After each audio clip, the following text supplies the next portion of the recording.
Hello friends, mutton gravy இந்த மாதிரி செஞ்சு பாருங்கள். செம்ம டேஸ்ட், அல்டிமேட்டாக இருக்கும். ஒன் டைம் செஞ்சு தான் பாருங்களேன், எப்படி இருக்குதுன்னு சொல்லி கமெண்ட் பாக்ஸில் போடுங்க. எப்படி செய்யலான்னு வாங்க வீடியோக்குள்ளே போகலாம்.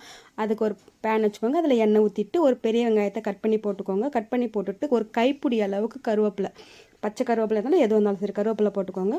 பூண்டு ஒரு கைப்பிடி பூண்டு, இஞ்சி, பட்டை, லவங்கம், ஏலக்காய், ஒரு டேபிள் ஸ்பூன் மிளகு, சீரகம் அரை டேபிள் ஸ்பூன், 1/4 டேபிள் ஸ்பூன் சோம்பு, கசகசா ஒரு அரை டேபிள் ஸ்பூன் கசகசா, இதெல்லாம் போட்டு எண்ணெயில் நல்லா வதக்கிடுங்க. ஓரளவுக்கு நல்லா வதங்குற அளவுக்கு அந்த அளவுக்கு டேஸ்ட் சூப்பராக வரும். இந்த அளவுக்கு நல்லா வதக்கி விட்டுடுங்க.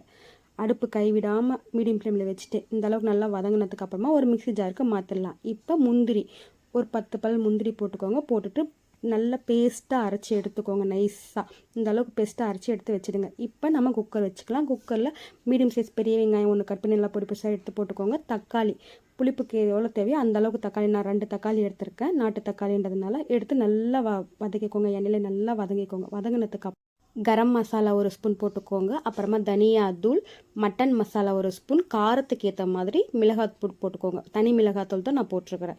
போட்டுக்கோங்க. போட்டுட்டு இதிலே மசாலா நல்லா வதக்கி விட்டுடுங்க. நான் 2 டேபிள் ஸ்பூன் மிளகாத்தூள் போட்டிருக்கேன். எனக்கு காரம் ஓரளவுக்கு தேவைன்றதுனால இப்போ நம்ம அரைச்சி வச்ச பெஸ்ட் அதில் போட்டுடலாம். போட்டு நல்லா கலந்து விட்டுடுங்க. கொஞ்சம் தண்ணி ஊற்றி நல்லா ஒரு 2 நிமிஷம் கொதிப்பட்டும்.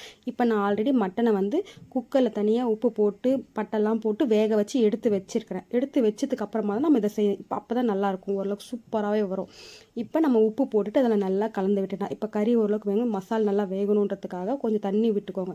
நம்ம கொஞ்சம் கிரேவியாக வேணும்னா கொஞ்சம் தண்ணி கம்மியாக கரெக்டாக இந்த அளவுக்கு விட்டால் போதும். இல்லை எனக்கு கொஞ்சம் குழம்பு மாதிரி வேணும்னா இன்னும் கொஞ்சம் தண்ணி சேர்த்து விட்டுக்கோங்க. பார்த்திங்களா, இந்த அளவுக்கு நான் விட்டால் கிரேவி சூப்பராக வரும். இப்போ நம்ம விசில் வச்சிடலாம். ஒரு 3 விசில் விட்டு எடுத்து பாருங்கள். செம்ம டேஸ்ட்டாக சூப்பரான மட்டன் கிரேவி ரெடி. கொத்தமல்லி தழை தூவி இறக்கிட்டிங்கன்னா வாவ், அல்டிமேட்டுன்ற அளவுக்கு இருக்கும். வேணா ஒன் டைம் செஞ்சு பார்த்துட்டு எப்படி இருந்தது கமெண்ட் பாக்ஸில் போடுங்க. பார்த்தீங்களா எவ்வளோ சூப்பராக இருக்குது.